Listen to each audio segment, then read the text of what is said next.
রবিন ভাই এটা কি বিড়াল ভাই? এটা বিদেশি বিলে। বিদেশি, এটা ছেলে না মেয়ে? এটা ছেলে। বিড়ালটা একটু ভালো করে উঁচু নিচে করে ঘুরে টুরে দেখান তো, ফেসটা দেখান, ফেসটা দেখান।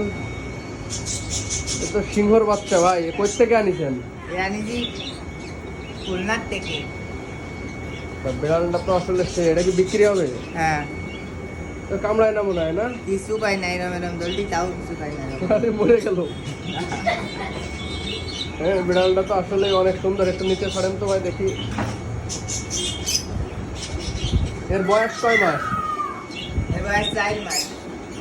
আসলে বিড়ালটা খুবই সুন্দর একটা বিড়াল। কারণ ওই যে আর এটা কি, এটা এইটাও এটা ছেলে না মেয়ে? এটা হচ্ছে মেয়ে।